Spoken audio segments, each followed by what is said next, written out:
Wanted to point out this morning, primarily convention talk is the dominating story this morning, but in hour number two, we'll get to some other topics. And if you'd like to reach me by email this morning, bill.colley at townsquaremedia.com, bill.colley at townsquaremedia.com. Funny story I saw and was picked up on the AP wire. It's at our website as well, newsradio1310.com. In Pocatello, the police chief is saying, don't call us anymore if you have discipline issues with your children. Be a parent, for crying out loud. I've heard that as well from some of the folks here on the local level. 834, Bill Colley with you on Top Story on News Radio 1310, KLIX and newsradio1310.com. Caller, I'll get to you in just a moment.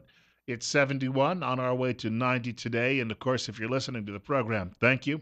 But I need to mention, if you're having trouble listening, you need to be getting in touch with Dr. Christine Pickup, she's a doctor of audiology at Mount Harrison Audiology in Rupert, the only locally owned independent hearing healthcare practice in southern Idaho. And she reminds you that hearing health and brain health are connected. At Mount Harrison Audiology, she's been studying the research on cognitive health and hearing. The most recent findings prove that when hearing loss is addressed with hearing aids, the effects of decline are greatly diminished. Hearing is critical for communication, for connection to others, and for overall well-being. Now is the time to improve your hearing. You can call Mount Harrison Audiology for an appointment, 312-0957. You're up next, and you're on KLIX. So, just a little patience now and then, people. Please. Hello. You're next. You're on the air.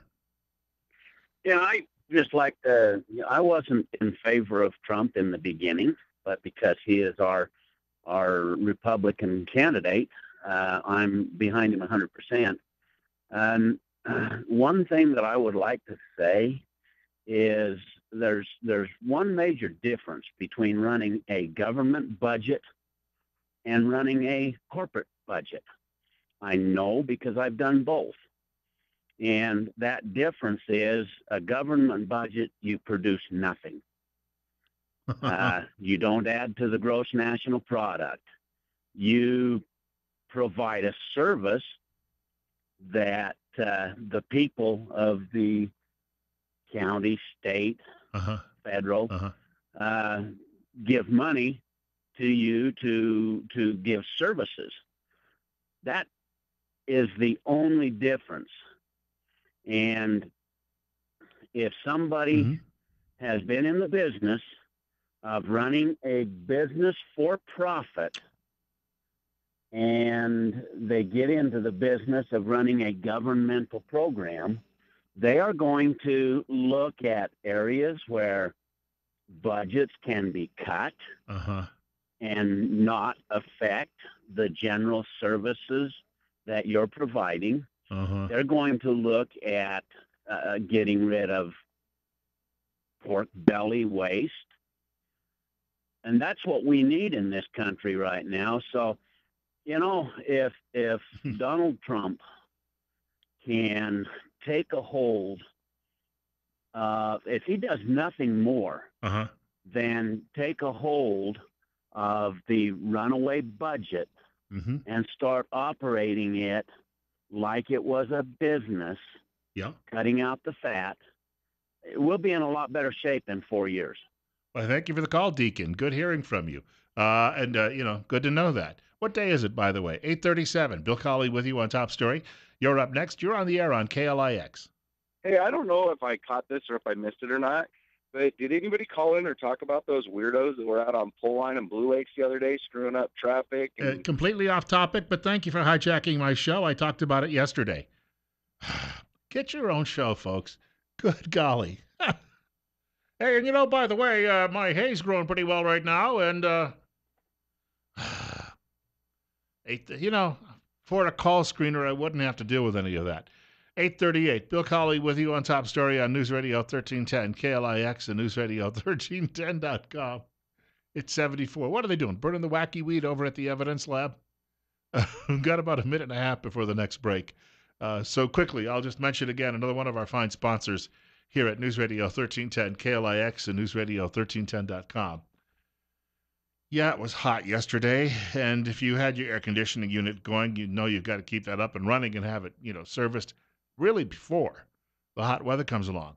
It's also a warning to us now that we're getting later into the summer, that we're going to be looking at a real cool-off Not really soon, but you know what? Soon enough. And that means that you need to have someone come out and look at your heating unit beforehand because that first cold night, you don't want to flip it on and have nothing happen. You need to call the pros at Ramsey Heating and Electric today. The team at Ramsey's will make sure it's done right the first time. Problem free, cozy winters are found at Ramsey Heating and Electric, 2600 Overland Avenue in Burley. You can call them at 678-0459, Ramsey Heating and Electric. They sell warm winters and cool summers. Bill Colley with you on Top Story this morning on News Radio 1310 KLIX and newsradio1310.com. One time I picked up the telephone hosting a radio show, and the guy says, well, Bill, I just killed a 5-foot black snake under my porch. And we were on some other completely different topic, and one time I had a caller. I said, so how are you today? This is why we don't do a lot of that, because consultants always told me, don't sit there and the pleasantries all, waste the time when you've only got a 77-minute window of talk. So when you sit there and say, well, how are you today? Oh, I'm fine. How's your family? Oh, they're fine. What's the topic, for crying out loud? So some woman, I said to her, this was my mistake. I said, so how are you doing today, Ruthie? And she said, Bill, I got Lyme disease, and I don't know where I got it. The doctor thinks I got bit by a tick in the bathtub. It was almost as good as the day she called me and spent 7 minutes talking about her colonoscopy. And some days when I get a few calls like that, I feel like I'm getting one myself. Mentioning this speech last night by the nominee of the Republican Party. And if I could for just a moment, this is how he closed his remarks. For the critics who say it was too long, the previous caller said something to the effect of, you know what, he hit on all the major points. It was as if they took every major issue they could find that we're currently dealing with in this country and took a few minutes to address each one. So there you go again, 75 minutes. Frankly, Hillary Rotten Clinton would never be able to hold an audience that long. I mean, how much long? Think about those kids that used to go up to the chalkboard when you were in school, smart Alex, and they would take their fingers out and scrape their nails across the chalkboard. Can you imagine 75 minutes of that? Yeah, sheer torture. Donald Trudge. Donald Trudge. Donald Trump created a whole new candidate here. Donald Trump. I'm mixing the word with pledge because he made a pledge at the very end of his remarks last night. I want you to take a listen to this. It's about 2 minutes in length, but I think it's very much worthwhile, and it really summed up why he got involved in this race in the first place. Because the critics all say he was just looking to expand his brand. Well, after listening to him last night in the waning moments of that speech, I think perhaps the critics need to stand back for a moment. My opponent asks her supporters to recite a 3-word loyalty pledge. It reads, I'm with her. I choose to recite a different pledge. My pledge reads, I'm with you, the American people.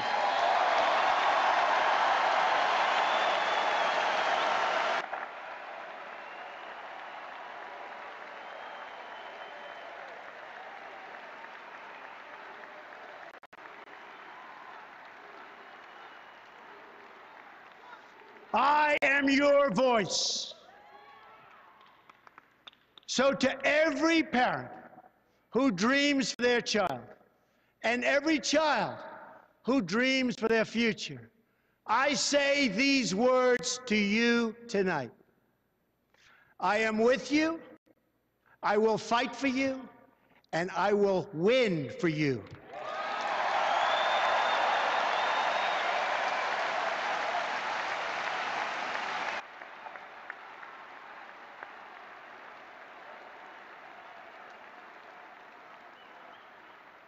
To all Americans tonight, in all of our cities and in all of our towns, I make this promise. We will make America strong again. We will make America proud again. We will make America safe again. And we will make America great again. God bless you and good night. I love you. And that applause went on and on and on. Balloons coming down and his family coming out on stage. And just a tremendous end to what had been, according to most people in media, a very contentious convention. And once more, people will remember only his speech. Media will say, "Well, but there was plagiarism, and there was Ted Cruz, and they said naughty things about Hillary Clinton. They were mean to her." And yet, what you're going to remember was what Trump said in the final minutes there last night as he was getting ready to leave the convention hall. And that truly is what it really comes down to. Most people aren't going to make their judgments on maybe a borrowed word or two from an Obama speech or Mrs. Obama speech some years ago. This morning, speaking of plagiarizers, Mike Barnicle, who was an admitted plagiarizer, a columnist in Boston, Massachusetts, and a co-host on Morning Joe on MSDNC, Barnicle was being asked by the closet Republican on the show, that is Joe Scarborough, who the program's named after, about Trump's commitment to blue collar workers, and Barnacle says, "Oh, things in this country aren't all that bad. You got 94 million adult Americans who aren't working." But he says, "No, things in this country are fine now." Well, where do you get that? I mean, what kind of a goofball says that? And Scarborough looks at him and says, "Well, I'm sure in your neighborhood, and you go to a job every day." So Barnacle says, "So I got to imagine most Americans are worried when they go to work every day." Really? You've seen so many of your friends laid off? No, you don't worry about that. No, not at all. And it just shows you how closed the minds of the elitists are in this country, because out in their gated communities, everything is just fine. And when I start the Range Rover, it rolls right over and I go off to work. You're up next on the air with Bill Colley on KLIX, and a good morning to you. Well, good morning, Bill, and you stole my thunder there. I work in the farming industry, so I'm gone a lot, and I kind of listen to the reactions that's been going on over the deal, and I think it's hilarious how the other side has been reacting. And the N1, after his deal last night, and I listened to the news and stuff this morning, oh, he makes it sound like the whole world's coming to an end. Do they not look out the window and see what is going on in this world? I mean, in my eyes, we're on fire. And somebody's got to get out the hose and put it out without getting shot. And I think if he does one half of what he's promised, we'll be better off. Yeah, you keep hearing I was hearing on Morning Joe today, well, the economy, has turned around and we're creating all these jobs. And then I flipped over to Fox. Ducey is interviewing 3 business people from Cleveland, and they're all talking about how good the economy is too. But the economy's growth has been so incredibly slow. When the recession happened, we had to come back with creating 15 million new jobs immediately. Well, we get a few 100,000 here and there, and some months none at all. And that was 15 million almost every year. So we're way behind the curve here. And I don't think anybody in America really believes deep down in their own hearts that there aren't people here suffering. And the liberals who claim that they look out for all of these people clearly have turned into an uber class that believes that everyone else is there just to serve them, and if you don't have a job, it's your own dang fault. That's what they accused us as Republicans of saying for years. Well, you remember what I keep telling you. Every time a liberal says something, put out a mirror, because they're hiding something they're doing. And every time I see Hillary, I got to pop a nauseated pill, because it just makes me sick how she sits up there and talks about how she's for the middle class, she's going to bring in jobs, and the next breath, we're going to tax the 1% and the business people and make them pay their fair share. Anybody that uses this line does not understand math whatsoever.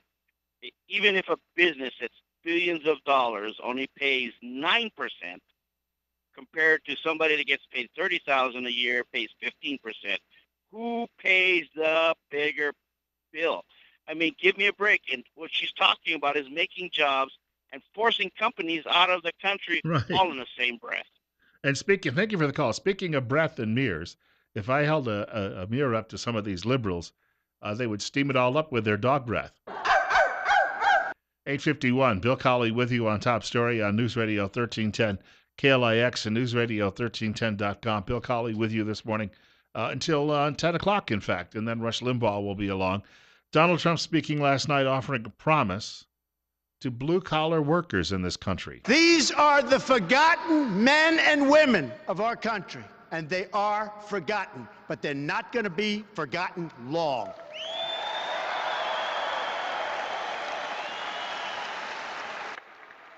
These are people who work hard but no longer have a voice. I am your voice.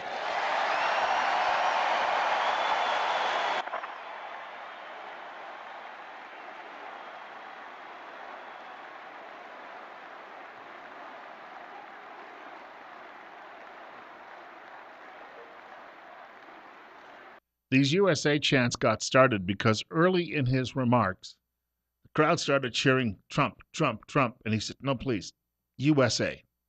In other words, it's not about me, which must also upset the liberals because they keep claiming that the man is in love with himself and that, it's all about him. And here you go. He turned it around and he said, no, it's about the country. 8:53, Bill Colley with you on Top Story on News Radio 1310, KLIX and newsradio1310.com. It's 74. You can reach our program today by dialing 736-0300. That is 736-0300. This comes from one of the Never Trumpers. And resurgent.com is the website. It comes from the website that is controlled by Eric Erickson, who's been the leader of that movement. And one of his associates who's a member of it is a guy by the name of Steve Berman. Check this headline out. The most terrific, finest, greatest speech which will win Trump the presidency. Now, these are guys who don't like Donald Trump. And he says if the speech could run for president, it would win hands down. And he says, we have to buy a man whose ideas of good and bad aren't tethered to objective, transcendent morality, but to the relative merits of winning and losing. Now, earlier I mentioned Trump gives to charity, and yet he does not tell people that he gives to charity. He doesn't make a show of his faith. And he's been criticized roundly. See, because here's what gets me. The people who work for this website, The Resurgent, and the boss, by the way, is he's a member of the Presbyterian Church in America, which is the much more conservative strain of Presbyterianism in this country versus Presbyterian USA, which Donald Trump is. Eric Erickson and his associates have set themselves up not only as the arbiters of what is conservative in this country, but what is Christian. And because Trump doesn't, he said 2 Chronicles. Well, actually, in some denominations, they say that. Not at all, but in some denominations, they do say that. This is the point to be made with all of this, is that everybody out there would like to tell everybody else how to live, apparently. And Trump comes along, and Trump is doing things behind the scene that are very Christian, even though he would not on the surface appear to be much of a Christian. But the fact, too, of the matter is, I'm not voting for pastor of the United States. I am voting for president. It was well said some years ago by Cal Thomas, who I keep in touch with. I don't think Cal thinks as much about it as I do, but I message him a lot, and he does always write back. He's a nice man. Cal Thomas said that way back in the 1970s, his church put out a list of Christian-owned businesses in the community, which they thought people should go, that you should go to those businesses. You should patronize those businesses owned by Christians. And Thomas was looking through the list, and he said, I had a great mechanic, and I never bothered to ask the guy if he went to church or not. And then I saw a list of other mechanics who were all supposedly good Christians in the community, and it struck me. When I want my car fixed, I'm going to the best mechanic. I'm not going to be asking the guy about his faith. Well, the national car needs fixing right now. And I don't care what church Donald Trump goes to or if he goes to church at all. I want the country fixed. These are ridiculous arguments. So some of these Never Trumpers, and this notion that they have a better fix on conservatism. I grew up in a very conservative part of the country in the northern Allegheny Mountains. People think everything back east is all liberal. Well, I'll tell you what, that's not the case. It was mainly dairy farmers and people working in small factories, and they worked with their hands, and they believed very strongly in just an old-fashioned work ethic, and they didn't care for freeloading. This was the environment that I was raised in. They were people who came from a background that was very hardscrabble. No one ever gave them anything. They just want things to work again in this country. What's wrong with that? And they're not terribly interested in what your denomination is. And that's what has galled me through all of this. And the other thing is, they were the most conservative people. I had to, when I wanted a car, my dad said, well, get a job and buy one. He had 3 out in the driveway. I wasn't allowed to drive any of them. All of these swells who call themselves the leaders of conservatism inside the Washington Beltway. Mumsy and Daddy made sure that they always got summer jobs so they could, have a little spending money at Yale and Harvard by parking cars during the summer at the country club. And they think that was getting their arms dirty and knowing what it was like to live as a working class person in this country. They've all got 13-inch necks. They all went off and got jobs at these think tanks immediately out of college because of family connections. They've done very well, live in big, expensive McMansions, drive big, expensive foreign cars, and they tell us what conservatism is, and we're supposed to go, uh-huh. Well, I'm sorry. I lived it. I know what it's like. They don't. I'll tell you what, after last night, if I had any doubts about Trump, I'm on board now. Yeah, sure enough, if I wanted someone that I agreed with 100%, I'd run myself. I just don't think I would get very far. We've got another hour of the program coming up. Bill Colley with you on Top Story on News Radio 1310, KLIX and newsradio1310.com. It's 74. The news is next from Fox. We'll pick up with this topic again in the next hour.